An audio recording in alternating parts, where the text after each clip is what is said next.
nasci portador de mediunidade, não é?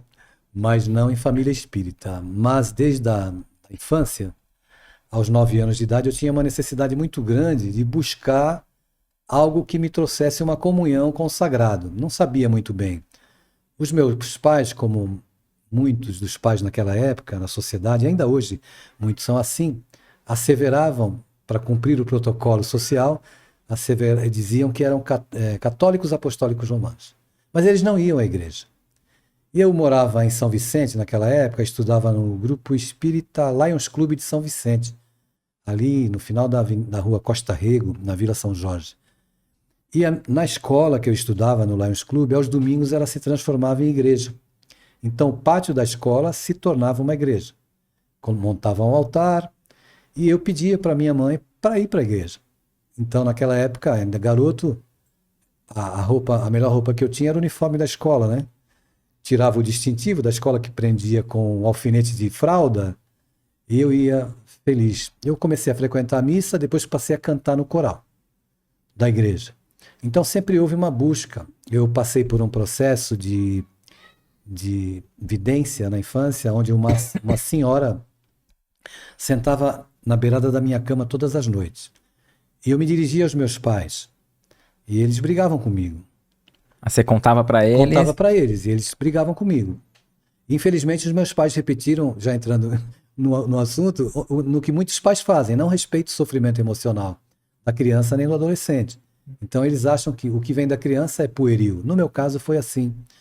Até que um dia eu descrevi essa mulher, e quando eu descrevi essa mulher, eles identificaram a irmã do meu pai, que já havia desencarnado muitos anos antes. Então, esses foram os primeiros sinais.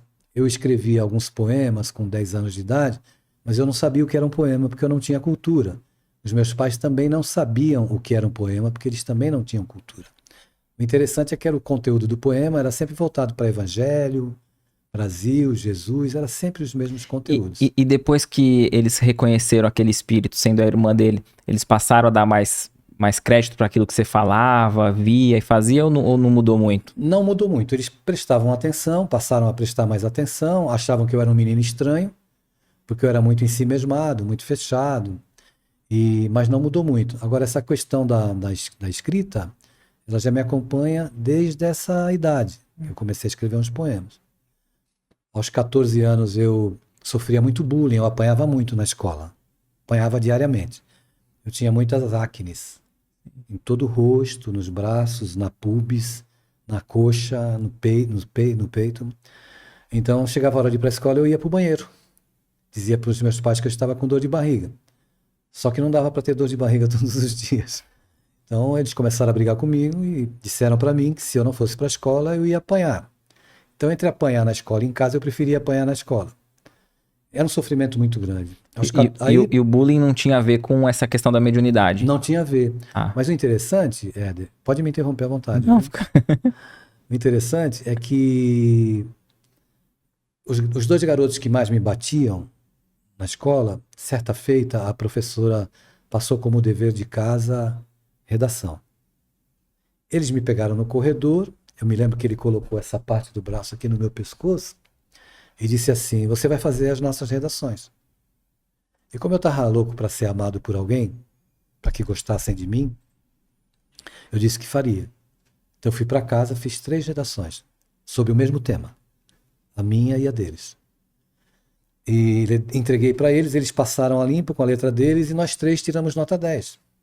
E a partir desse fato, eu comecei a ser respeitado e comecei a trocar pipas e chocolates por redação com os outros colegas. Eu lancei o meu primeiro livro, mediúnico, pela Casa Editora Clarim. De 2001 para cá, são 95 obras, né? Algumas psicografadas e outras suorografadas, muito suadas e transpiradas, né? Para produzir essa literatura que a gente vem produzindo. E esse início para chegar nessa primeira obra, como que foi ali a psicografia, esse desenvolvimento foi já dentro da casa espírita? Foi. Na casa, que é interessante a minha história, porque eu voltei para a casa onde eu comecei. Eu passei muito tempo fora e retornei, estou lá, feliz, sou trabalhador hoje na Casa Espírita Maria Modesto Cravo, no Guarujá, que foi onde eu comecei, e encontrei ali o meu primeiro mentor encarnado, no caso, Francisco Lobo, pessoa que sempre me cuidou, me orientou, em todos os sentidos. Sou grato, não tenho como pagar, né, tudo que ele me fez. Mas ali dentro da casa espírita eu comecei a ter contato com os espíritos. A primeira mensagem que eu recebi foi na minha casa. Num dia à tarde, eu estava em casa quando o espírito apareceu para mim. Eu vi ele nitidamente com a roupa que me chamou a atenção, roupa parecida com aquelas do século XVIII, século XIX, um homem moreno de barba. Ele pediu para que eu tomasse a pena que ele se referia era a caneta, tome da pena que eu vou lhe passar uma mensagem. E aí ele me ditou uma mensagem que eu nunca mais esqueci dessa mensagem, que se chama, que ele deu o título de Alforria das Consciências. Então ele foi ditando e falando que o Livro dos Espíritos era uma carta de alforria para as consciências. E foi discorrendo acerca da escravidão promovida pela culpa, e que com o advento do Espiritismo, foi inaugurada uma nova era na sociedade, que é a era da responsabilidade.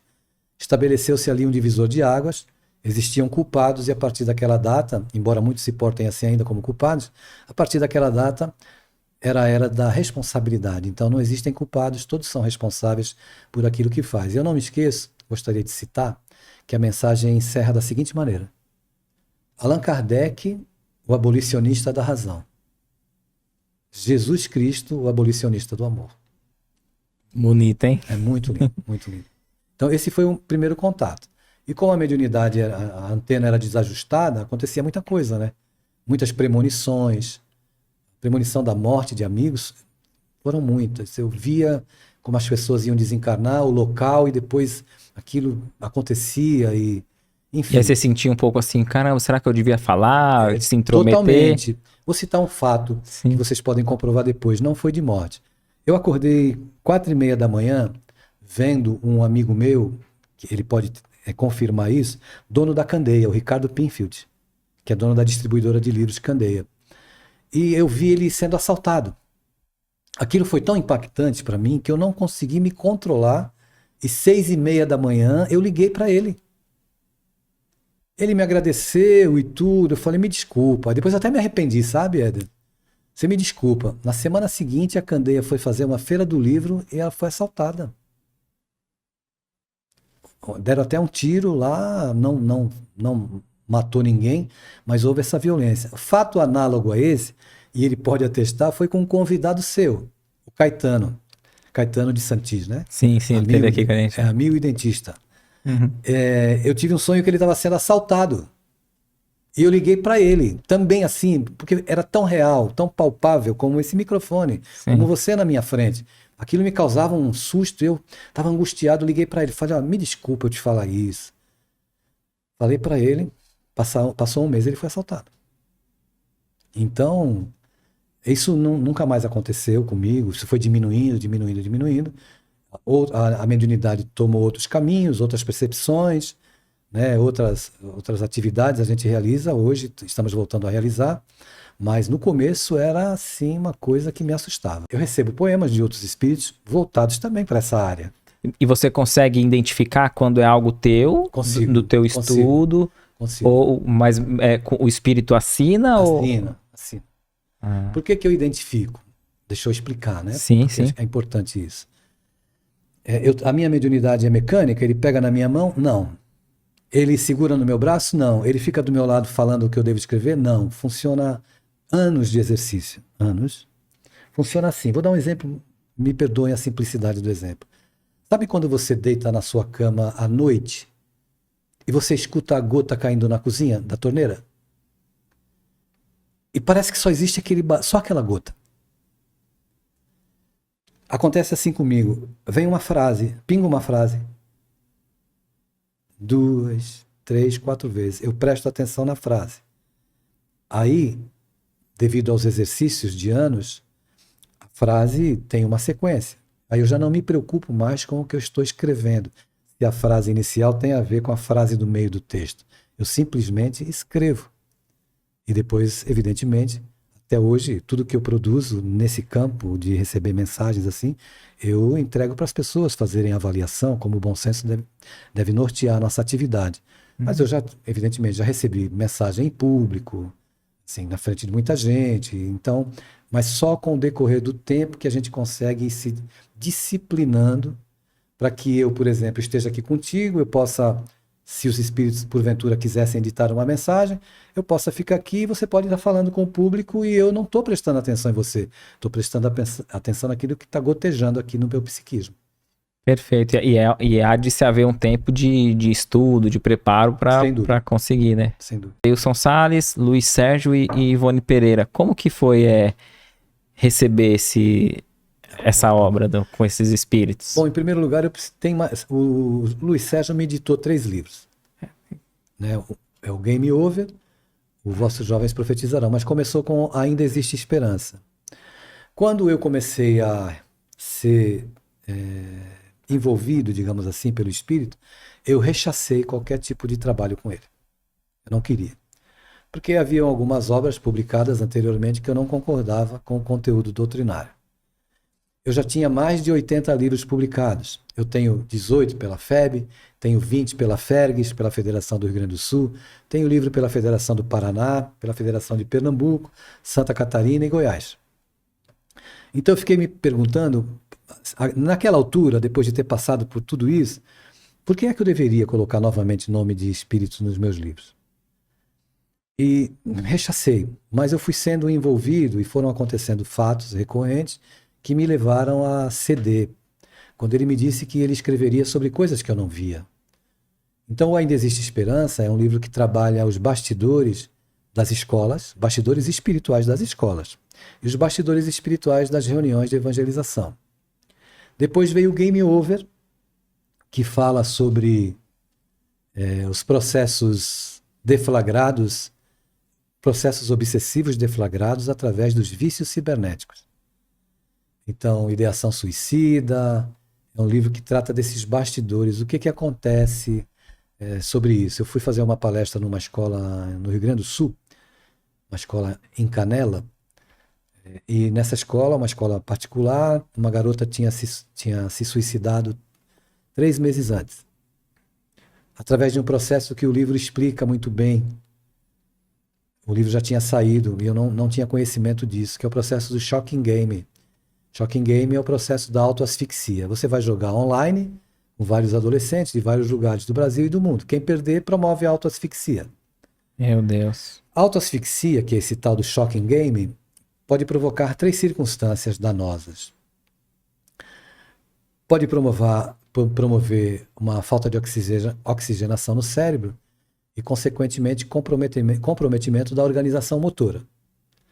Pode provocar você curtir um barato como o uso de drogas e pode provocar a morte.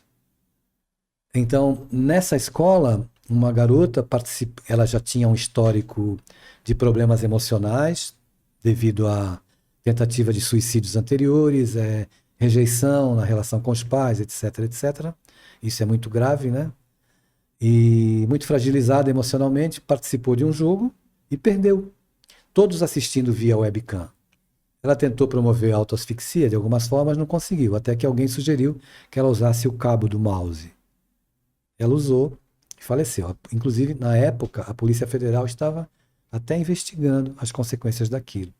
Estou te falando tudo isso porque nas escolas, e mesmo no meio espírita, nós nos deparamos com os mais variados conflitos de garotos e garotas. E a gente precisa estar atento, principalmente no meio espírita, que a questão não é unicamente espiritual. Nunca é unicamente espiritual. Existem questões emocionais. E tudo isso é muito delicado e a gente precisa ter uma compreensão e buscar ajuda especializada, buscar ajuda na casa espírita para receber aquilo que o espiritismo oferece e buscar ajuda profissional. E mesmo por ser delicado, às vezes alguns deixam de falar, né? O que é um erro, né? Abordar o tema, né? Veja, hoje em dia, eu sempre digo nas minhas palestras, a sociedade está absolutamente erotizada e o sexo banalizado. Então eu posso citar um caso real que aconteceu comigo. Fui fazer uma palestra em Teresina, num teatro. Não era uma palestra para o meio espírita, era uma feira do livro que lá ocorria. E quando eu saí do teatro, eu fui abordado por uma senhora que, revelando muita angústia e preocupação, me contou que encontrou o filho de 9 anos assistindo um filme pornográfico no smartphone. Então eu perguntei a ela, a senhora deu o smartphone para ele? Ela disse, eu dei. E a senhora acha que ele vai usar para quê? Para telefonar? Não é? Parece que não existe a compreensão de que esse instrumento faz com que qualquer criança e qualquer adolescente tenha acesso a um universo muito perigoso. Por exemplo, se o seu filho estiver seguro em casa, você está feliz porque ele está dentro de casa, não saiu, seu adolescente, mas está em companhia de um celular. Você pode ir dormir e o seu filho mandar uma mensagem para o traficante. E mesmo que você esteja na sua casa com uma cerca elétrica, com muros altos e cachorro bravo no quintal, ainda assim o traficante pode jogar a droga por cima do muro e o seu filho consumir. Então nós vivemos um tempo em que a educação ela precisa se dar com a presença dos pais na vida dos filhos. E levar em conta a tecnologia, né? Levar em conta a tecnologia e aquilo que a gente pode trazer efetivamente da nossa presença. Outro exemplo, se você me permite. Sim, sim. Eu fui procurado por uma mãe que estava muito preocupada com a influência de determinado youtuber sobre o filho. E me dizia e relatava que o youtuber estava ocupando muito espaço na vida do filho. E me perguntou o que deveria fazer. Então eu perguntei a ela qual é o espaço que a família estava ocupando na vida do filho. Qual é o espaço que ela ocupava, qual é o espaço que o pai ocupava, se haviam programações de família. E aí ela me disse, mas o problema é que esse youtuber está vindo na cidade e ele me pediu para ver. E eu já proibi ele. O senhor não acha que eu estou certo? Eu falei, não, a senhora está errada. A senhora devia ir com ele assistir o youtuber. A senhora conhecendo, a senhora vai ter um poder argumentativo para conversar com seu filho. É possível que o youtuber não fale só bobagens, que existam coisas positivas naquilo que ele diz. Fui autografar na Bienal do Rio de Janeiro, não me lembro se foi em 2019, acho que foi em 2019. E chegando lá, ia um grande youtuber, o mais famoso do Brasil, né, estaria lá, Felipe Neto. Bem ao lado do stand. E eu estava lá e via a loucura daqueles adolescentes esperando Felipe Neto. E eu já havia visto algumas coisas dele eu não havia gostado. Mas eu fui para aprender, porque eu preciso aprender com eles, para ter uma literatura assertiva com os jovens, e uma fala também mais assertiva. E ele iniciou a fala dele assim, para os jovens que estavam ali. Vocês sabem por que eu cheguei até onde eu cheguei? E todo mundo ficou curioso. E ele disse, eu cheguei até aqui porque eu leio. Eu leio livros. Então leiam. Aquilo me ganhou, né? Sim. Porque se alguns ídolos do futebol, por exemplo, Sim. aparecessem com um livro debaixo do braço, imagine a diferença que eles não fariam na formação de um adolescente. Esses jogadores famosos que jogam em times na França, midiáticos, que têm um poder de persuasão, de fazer com que o garoto desenvolva uma ideação com relação ao sucesso e ao êxito. Se eles apresentassem um livro ou andassem apenas com um livro. A gente vê que eles fazem um gol, comemora com uma dancinha, a música estoura, né? A música estoura. Aquela música que eles vão procurar saber, né? Seria algo nesse sentido com o livro, né? Com o livro, porque um garoto ia perceber que nem todo mundo vai ser famoso e ganhar tanto dinheiro como alguns ganham. Mas o livro é a estrada para que todo mundo possa ter uma vida digna. O que seria a mediunidade, para a gente já entender a relação dela com os jovens? Bom, esse livro, Vossos Jovens Profetizarão, ele é um livro que fala acerca da mediunidade na adolescência. E ele descreve, Éder, alguns aspectos, alguns fatores que acabam desenvolvendo conflitos emocionais e ideação suicida. E eu posso te citar rapidamente. Bom, em primeiro lugar, a gente precisa entender que a mediunidade é uma condição orgânica. A gente precisa entender também que Allan Kardec escreveu lá no Livro dos Médiuns, no capítulo 14, no item 149, ele escreveu o seguinte: todo aquele que sente em um grau qualquer a influência dos espíritos, é por isso mesmo médium. Ele não escreveu assim como eu vou dizer. Não escreveu. Todo aquele que sente em um grau qualquer a partir dos 21 anos, é por isso mesmo médium. Não é a partir dos 21 anos. Nós somos médium sempre, é uma condição orgânica. Aí você pode me perguntar, ou algum amigo, amiga que esteja nos acompanhando, ou que irá nos acompanhar, pode fazer a seguinte pergunta: mas e a criança, Deilson? A criança é médium, por que que ela também não sofre, não manifesta a mediunidade? Por que que é raro só algumas crianças que acabam manifestando? E aí eu vou dizer para você, meu amigo, minha amiga, que uma criança, ela não sofre processos obsessivos como sofre um adolescente, já a partir ali da adolescência, porque a criança ainda não desenvolveu a sua capacidade cognitiva totalmente. Na pergunta 459, Allan Kardec pergunta assim para os espíritos: os espíritos influenciam a nossa vida? E a resposta dos benfeitores é: muito mais do que imaginais, de ordinário são eles que vos dirigem, mas não dirigem a partir dos 21 nem dos 18. Então, por que que a criança não é dirigida? Se Kardec, os espíritos estão dizendo que eles nos influenciam, nos dirigem. Vou repetir: porque a criança ainda não tem a mente amadurecida. Quando eu falo mente, eu estou falando de questões subjetivas. Eu estou dizendo que ela não tem capacidade de raciocínio, ela não elabora pensamentos formulados, bem formulados. Ela não desenvolve ideias, ela está aprendendo, ela está se apossando. Ela está ainda no processo de reencarnação, até aproximadamente os 7 anos de idade. Passa esse período, 8, 9, 10 anos, vem a puberdade, 11 anos. A puberdade é diferente da adolescência. A puberdade é transformação orgânica. Nascem os pelos, muda o cheiro, tem o estirão do crescimento. A adolescência é a turbulência, de certa forma, psíquica. E aí eu digo rapidamente 4 fatores determinantes para desenvolvimento de ideação suicida, processos depressivos, que a gente precisa prestar atenção. Principalmente no meio espírita, é preciso falar mais desse assunto. Não adianta termos campanhas catequistas de querer convencer o adolescente quando nós não vamos no mundo dele falar das angústias que ele sente. Por exemplo, com relação à sexualidade. Então vamos lá. O adolescente, ele passa por alguns processos, algumas fases. Eu vou citar apenas 4. Esse livro trabalha muito bem essas questões. Individualização emocional. Quando o adolescente se individualiza emocionalmente, ele se vê como individualidade. Eu não sou grudado ao meu pai e à minha mãe. Eu começo a emitir juízo de valor sobre as coisas. Eu começo a julgar o mundo. Inclusive, eu começo a julgar meus pais. E muitas vezes eu percebo que o meu pai mente, ou que a minha mãe mente. Aquela construção do herói, a princípio, eu queria fazer tudo o que ele faz, eu queria ser o que ele é. Essa construção começa a ruir. Porque eu começo a ter um olhar de julgamento para o mundo e um olhar de julgamento também para aqueles que estão mais perto. Então, se existe, por exemplo, hostilidade entre os pais, isso afeta de maneira determinante o desenvolvimento emocional da criança e do adolescente. Então, eu me individualizo, começo já a experimentar conflitos. Ocorre outro fator que é a eclosão dos hormônios. Começa a surgir o desejo. Até nessa fase, há uma transformação física do cérebro.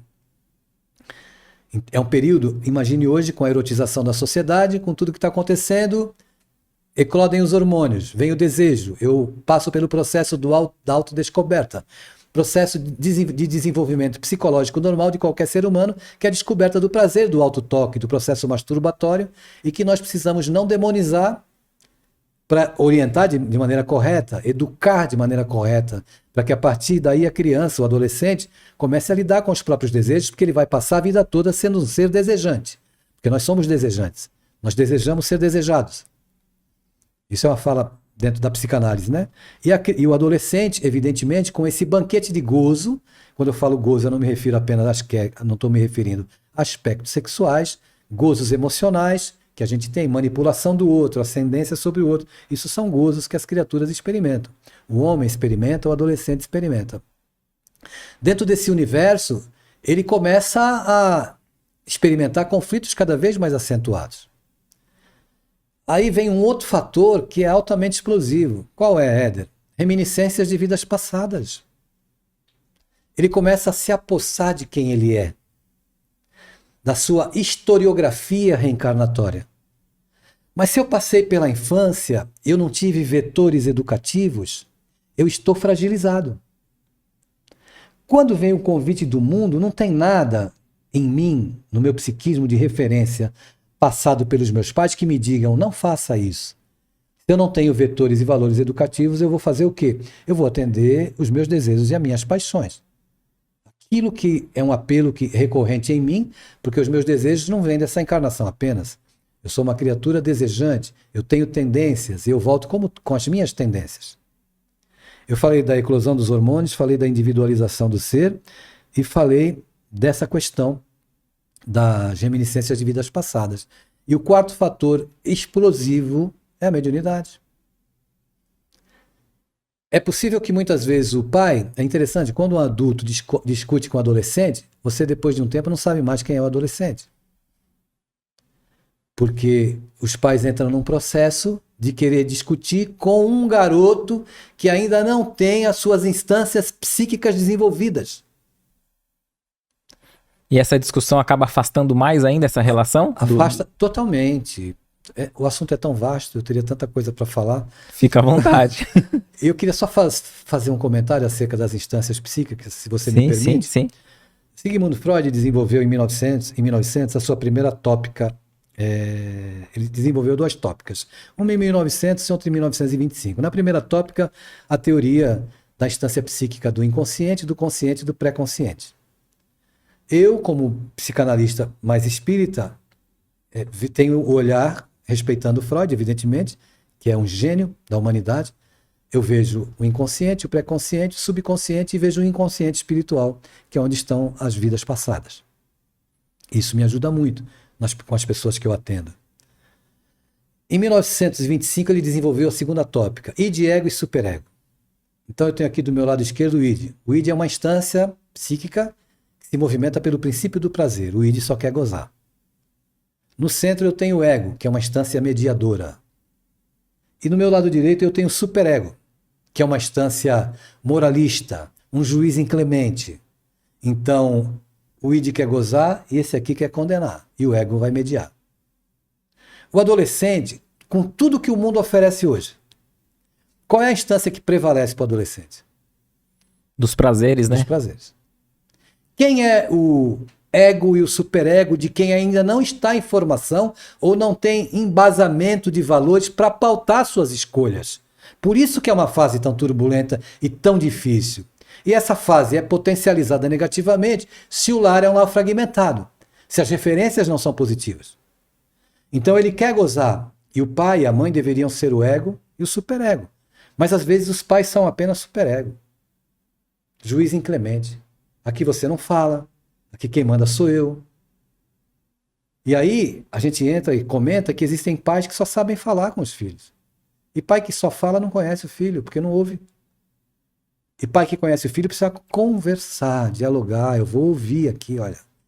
Vou ouvir o silêncio que ele está fazendo. Esse é um processo de educação. Mas como ele não está em formação ainda das instâncias equilibradas, a tendência é que ele atenda os prazeres. Então, ele começa a experimentar frustrações, e isso depende para cada. Isso não pode ser padronizado para todos os adolescentes, porque depende do contexto familiar. Eu estou me estendendo muito, né? Não, tá interessante, pode prosseguir. O contexto familiar é determinante, sabe, Éder? Então eu posso ter pais separados, mas pessoas saudáveis para cuidar do meu filho, da minha criança e do meu adolescente. Eu posso ter um casal homoafetivo, pessoas saudáveis, porque a criança e o adolescente, para serem educados, eles não precisam de um pênis nem de uma vagina como referência. Eles precisam de pessoas psicologicamente maduras e saudáveis. E isso independe da genitália. Perfeito. Então essa configuração, essa ideia, não precisa ter a figura masculina, precisa ter a figura feminina, não precisa ter figuras saudáveis, pessoas equilibradas, referências positivas. A formação da família está muito diferente, né? Pais, 2 homens, 2 mulheres, muitos pais divorciados, e essa fase do adolescente, ele não tendo o apoio ali e ainda tendo a questão da mediunidade, como trabalhar isso? Porque eu fico imaginando assim, o jovem que não é espírita, e ele vê espírito, ouve, ele acha às vezes que tá doido, né? Tem essa questão. O que dizer para esse jovem? Então, nós precisamos falar sobre as questões sensoriais. A gente não precisa focar apenas no espiritismo, porque a gente pode falar as coisas com linguagens diferentes, mas dizer as mesmas coisas. Não é? Então, tem jovens muito sensíveis, artistas, e que têm intuições maravilhosas e que acabam recebendo esse amparo. Eu preciso dizer que ninguém está aqui no mundo, na Terra, nenhum garoto, nem uma garota, nem eu, nem você, estamos alienados do amor de Deus, nem perdidos. Todo mundo tem amparo espiritual. A espiritualidade trabalha, os nossos espíritos protetores, o anjo guardião, os espíritos familiares que nos amam. Então, existe uma tutela e um cuidado, mas é evidente que nem tudo pode ser resolvido. Existe a parte que nos cabe fazer.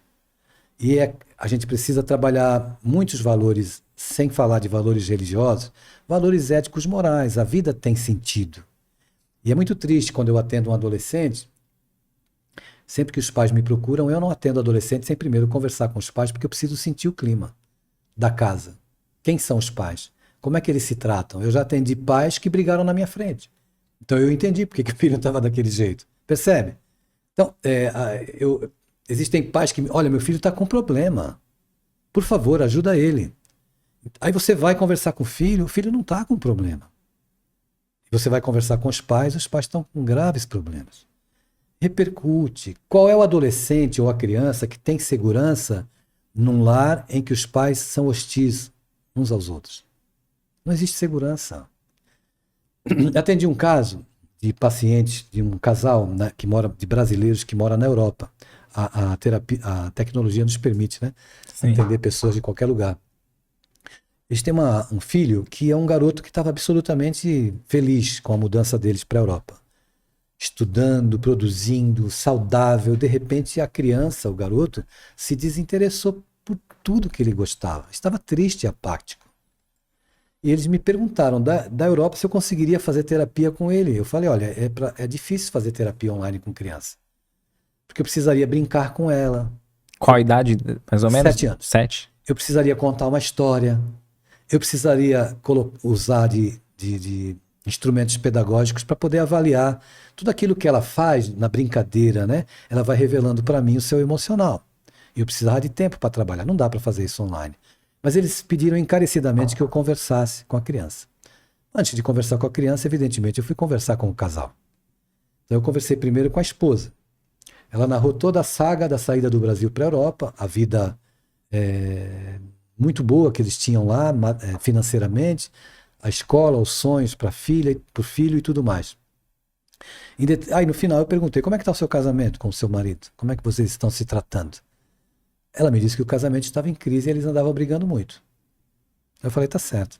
Vou conversar com o seu marido. Aí conversei no dia seguinte com ele. Fiz as mesmas perguntas e no final perguntei do casamento. Ele falou que o casamento não estava bem e que eles estavam brigando. Então eu chamei os dois e disse assim, olha, o problema dela são vocês. Voltando aqui para o público espírita, os pais que estão aqui conosco, os educadores, quem é espírita e conhece Emmanuel, o mentor do Chico, eu quero dizer para você que você é o Emmanuel na vida do seu filho. Então você é a grande referência. Se o seu filho não vê em você o Jesus que você prega, ele não vai querer ir para a casa espírita na adolescência. Porque o Jesus está nos lábios. Não está dentro da relação, nem permeando a sua relação com ele. E nós não precisamos abrir mão da nossa autoridade para nos relacionarmos de maneira assertiva com os nossos filhos. Mas é preciso que a gente entenda que se nós, enquanto referência para eles, nós nos mostramos frágeis e hostis uns aos outros, eles vão se fragilizar. Eles me pediram o preço de um pacote. Os 3 iriam fazer terapia comigo. Um de cada vez. Um de cada vez. Mas eu dei o preço com bastante desconto, eles nunca mais apareceram.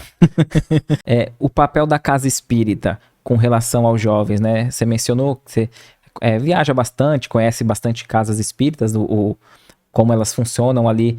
O que você acha do movimento espírita nessa questão?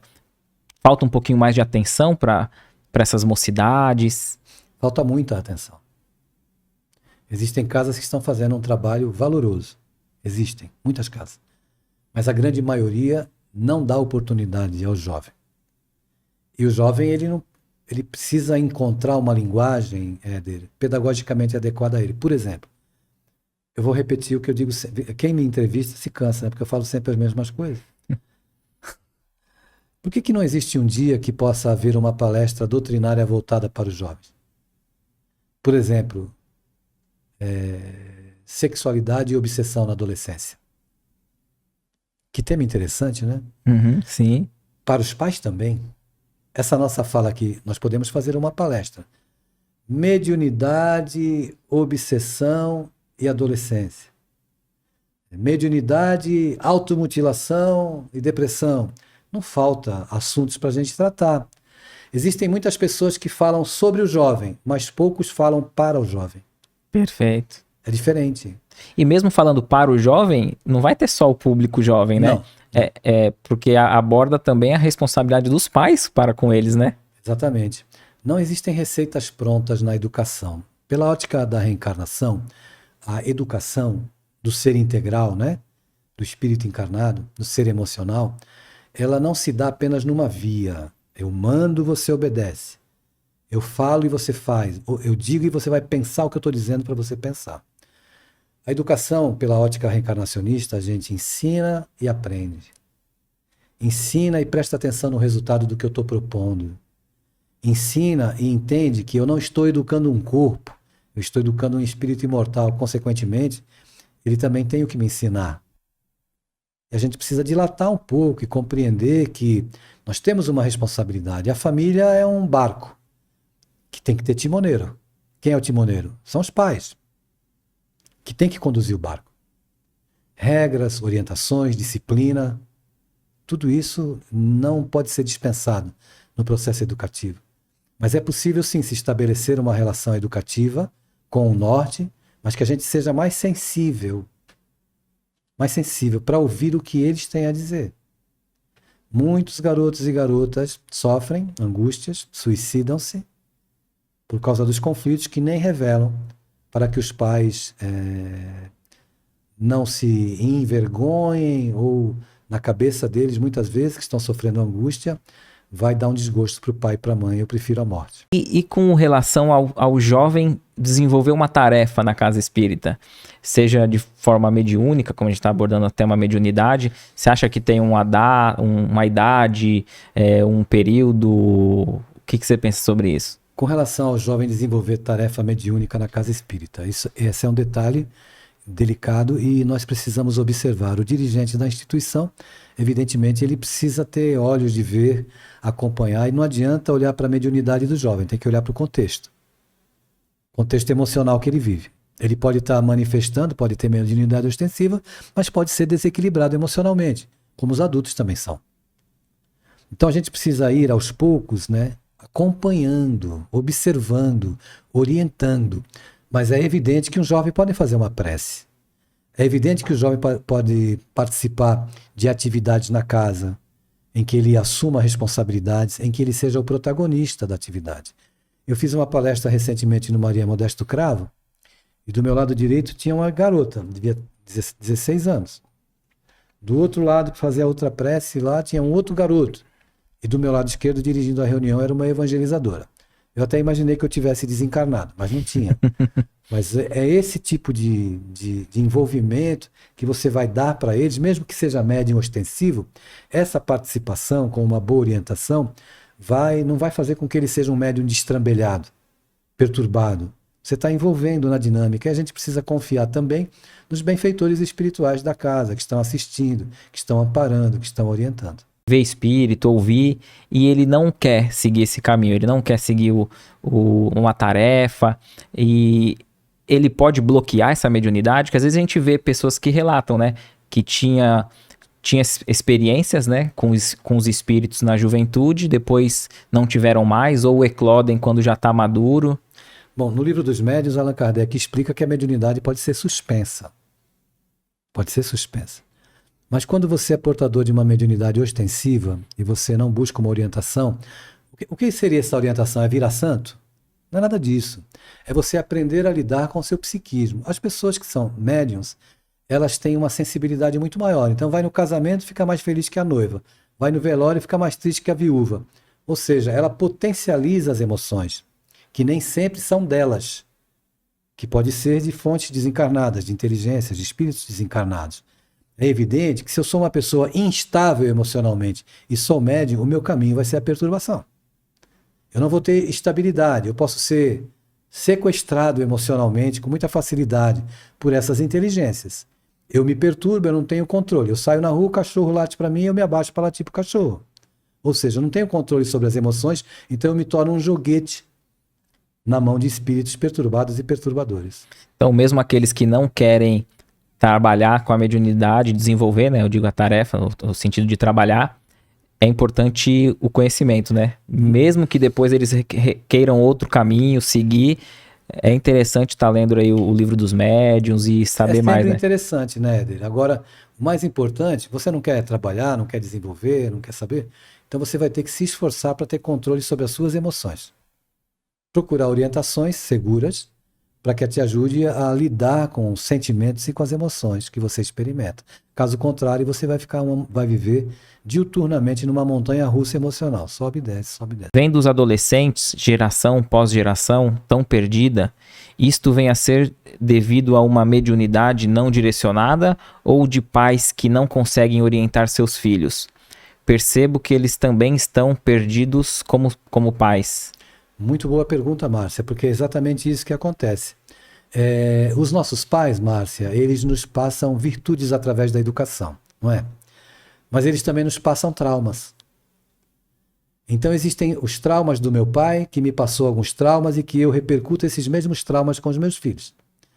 Então, a nossa fala é no sentido de nós cuidarmos também do lado emocional. Eu escrevi no Instagram outro dia, eu fiz a seguinte colocação. Para quem faz isso na sua prática educativa, que eu não concordo, mas tem gente que faz. Quanto das palmadas que você dá nos seus filhos ou dos gritos que você dá com seus filhos, você gostaria de ter dado com seus pais? Ou você está dando, sem perceber inconscientemente, de volta, dando para os seus filhos aquilo que deram para você? Então a gente precisa pensar muito claramente. A educação é algo muito sério, sabe, Márcia? Eu diria que existem todas essas questões que eu citei e a falta de preparo das pessoas. Por exemplo, você não coloca limites no uso do celular, não é? Quando seu filho cresce, você não vai querer colocar limites, você não vai conseguir colocar mais. Então é preciso aprender a dizer não, é preciso aprender a colocar limite no gozo das coisas. Eu diria que as pessoas estão muito ocupadas, muitas vezes, terceirizam a educação, acreditando que a escola vai cumprir aquilo que os pais deveriam cumprir. E a escola tem um papel complementar àquilo que é a responsabilidade dos pais. Então, se os pais estão perdidos na educação, evidentemente que o resultado vai ser esse que a gente está observando. Claro que eles estão precisando de ajuda também, e a gente está aqui justamente falando sobre isso, e nas minhas palestras, nas atividades, a gente procura levar uma mensagem de esperança para os pais, de apresentar sugestões, caminhos, e que eles possam também não se autocondenar, porque até agora eu fracassei, eu errei. Eu estou fazendo essas colocações não é porque eu fui o melhor pai do mundo. Tudo que eu falo aqui é resultado dos meus erros, dos meus enganos. Então, a gente pode refazer o caminho, mas a gente tem que fazer uma autoanálise, né? Até pensar mesmo, olhar para os nossos papais e as nossas mamães, mesmo aqueles que não estão mais aqui na Terra, e ter um olhar mais compreensivo com eles, porque certamente eles também tinham as dores deles e os traumas que eles traziam. E a gente pode quebrar esse círculo através de uma atitude diferente. Meu filho desencarnou com 29 anos, fazem 7 meses. Ontem sonhei com ele me dando um abraço mais gostoso do mundo. Que delícia. Só que ele estava com 5 anos de idade. O que isso significa? É uma consulta psicanalítica, tá certo? Eu não vou fazer uma interpretação espírita. Brincadeiras à parte, na psicanálise eu faço interpretação de sonhos. Mas eu só faço interpretação quando eu conheço o contexto emocional das pessoas que eu atendo, né? Sim. Então, é importante a gente falar sobre isso. Olha, o teu filho com 5 anos sem dúvida alguma, é um lugar dentro da tua memória afetiva muito especial. Muito especial. Eu creio que você recebeu a visita espiritual do seu filho. Quando você desperta com essa emoção muito agradável, e é isso que a gente precisa entender quando algum ente querido, seja filho, marido, alguém que nós amamos e partiu, enquanto nós não estivermos dentro do nosso equilíbrio emocional e espiritual, fica muito difícil que haja um encontro dessa natureza bonito como esse que você vivenciou. A imagem do seu filho com 5 anos é o mesmo filho. Ele desencarnou com 29 anos. Você abraçou o seu filho. A essência, talvez na infância, o abraço na criança, desse você a compreensão de que existia um filho ali que nunca se separaria de você. Essa imagem reflete isso. Ali era uma segurança que você vivia, de um momento muito especial da tua relação com a tua criança. Mas ele volta, vocês se encontram, ele te abraça, se mostra dessa maneira, ele está te dizendo, mãe, eu estou vivo, eu continuo aqui. Então você abraçou a melhor lembrança, a lembrança de uma fase em que havia uma plena segurança, até de que não existia morte entre você que a separaria um dia desse seu filho. Tive convulsão no mês que tive minha primeira menstruação. E só agora, aos 41 anos, me informaram que a epilepsia é um dos sintomas que alguns médiums podem ter, que pode ter um desequilíbrio. Veja, a tua pergunta é muito séria e, ao mesmo tempo, que ela me traz poucos subsídios. Então, eu vou fazer algumas colocações em respeito a você, mas eu preciso ser muito cuidadoso e respeitoso a você que me faz essa pergunta, como todos que nos ouvem aqui. Um caso dessa natureza eu precisava conhecer mais a fundo para poder ser mais assertivo na minha fala. Então eu precisava saber se dentro desse contexto mediúnico, se a sua mediunidade é ostensiva e se houveram alguns outros sinais que evidenciavam a epilepsia. Porque existem alguns outros sinais que caracterizam a epilepsia. E não a mediunidade, não é caracterizada, alguém que tem ataques epiléticos, passa por crise de epilepsia, é médium. Eu precisava saber disso, se existe alguma disfunção metabólica, se o seu quimismo cerebral é descompensado. Eu preciso saber se você toma medicamentos, não é? Como é que é que tipo de medicamento você toma, para que eu seja mais assertivo. Eu me proporia conversar com você de maneira particular, se você puder e se interessar e quiser, me passando mais dados, a gente vai deixar aqui nosso contato e você fique à vontade. Mas não existe uma relação em que todo médium passe por esse processo. Tome muito cuidado com o que as pessoas dizem. Não tome como verdade. Busque mais de uma fonte. Da mesma maneira que você está me ouvindo, ouça outras pessoas que te passem confiança. É importante isso. É importante você avaliar tudo com muito critério, tudo com muito bom senso. Eu não estou dizendo verdades absolutas. Eu estou fazendo colocações tentando te esclarecer sobre algo que é grave e é delicado. Não estou te dando uma sentença dizendo que a epilepsia ela evidencia uma mediunidade ostensiva ou não. Tem alguns outros fatores que eu precisava compreender, que tipo de convulsão, como é que você convulsiona, como é que isso se dá no seu corpo. Né? Saber se você está numa casa, se você trabalha mediunicamente. Eu precisava de mais dados, então eu te peço desculpa se eu não te esclareço com profundidade, mas eu não posso ser leviano também e trazer mais dúvidas para a tua cabeça. O meio espírita não está falhando em não abrir espaço para o jovem dentro do movimento espírita? Então, eu entendo que o meio espírita está agora, as demandas da dor da sociedade, mesmo aquele trabalhador espírita que não priorizava isso, está tendo que encarar um adolescente em casa e enfrentando dificuldades. Eu vejo muitos dirigentes espíritas que não valorizam a educação, porque também dentro de casa são criaturas castradoras, limitadoras, e que não conseguem lidar muitas vezes com o filho em casa e não quer lidar com o adolescente, acha que é frescura, eu mando, cala a boca, obedece. Isso não é educação, não é? E é a falta de compreensão da doutrina espírita quando a gente sabe que estamos educando espíritos imortais e não corpos. Então é evidente mas existe um processo que está se desenvolvendo no meio espírita em que essa demanda está chegando. As portas das casas espíritas chegam às dores humanas, às dores dos adultos, das crianças e dos adolescentes. Ainda é muito incipiente, ainda existe muita limitação na compreensão. E nós somos os trabalhadores que têm oportunidade, né, na área da saúde mental, que são espíritas, precisam engrossar aí a fileira daqueles que estão trazendo a fala de que nós precisamos cuidar do adolescente integral, não apenas compreendendo que a gente manda, eles têm que obedecer. Essa história de aborrecente me incomoda muito. Não existe aborrecente. Pode existir um adolescente que é fruto da falta de sintonia da fala do pai com a ação que o próprio pai comete. Aquele adolescente que surge no meio da sala confrontando todo mundo e que até aquele momento era quieto, pode ser o resultado da minha falta de coesão entre o meu discurso e as minhas ações. Então, vem a criança, começa a passar pelos processos que eu disse aqui anteriormente, que eu não vou repetir, evidentemente, e que de repente se depara com uma solidão, se depara com uma orfandade e se depara com um discurso do pai diferente daquilo que ele faz no dia a dia. Isso é fator que deflagra conflitos dentro do ambiente doméstico, processos obsessivos, atrai entidades perturbadas e perturbadoras e acaba comprometendo toda a família. Um bom conselho é o evangelho no lar. Não para o seu filho virar santo, nem para você ser um santo, mas para humanizar a relação. Ir ao mundo deles e eles irem no seu mundo também. A minha filha estava escutando uma voz de um homem que brigava com ela e ela ficava apavorada. Aí levei ela em um centro espírita e ela melhorou. Ela deixou de escutar esse homem, mas ela, não se lembra de nada que ela escutou. Isso já faz 2 anos. Eu acho que isso é ótimo. O importante é ela estar bem. Quando você vai num médico, o médico te dá um diagnóstico, eu aconselho, como eu disse há pouco, a você procurar mais 2 diagnósticos, pelo menos. Você vai num centro espírita, se o diagnóstico que te dão, você ouve respeitosamente, e se o teu coração continua apresentando angústia, vá ouvir outros diagnósticos em outras casas espíritas. Casas espíritas não são feitas por santos, são homens.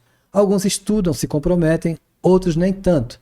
Então nós precisamos ter cuidado, porque o fato de estarmos numa casa espírita não significa que ali existam pessoas prontas para atender e para lidar. E a gente ouve as coisas mais absurdas e precisamos estar atentos a isso.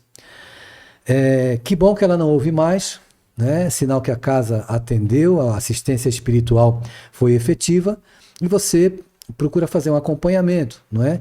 Veja também o aspecto emocional, como é que ela age no dia a dia, se ela é muito intempestiva. Esses processos é importante. Ela pode ter uma mediunidade que pode ser ostensiva ou incipiente. Você presta atenção e aí, evidentemente, você já sabe o caminho para poder auxiliá-la, né?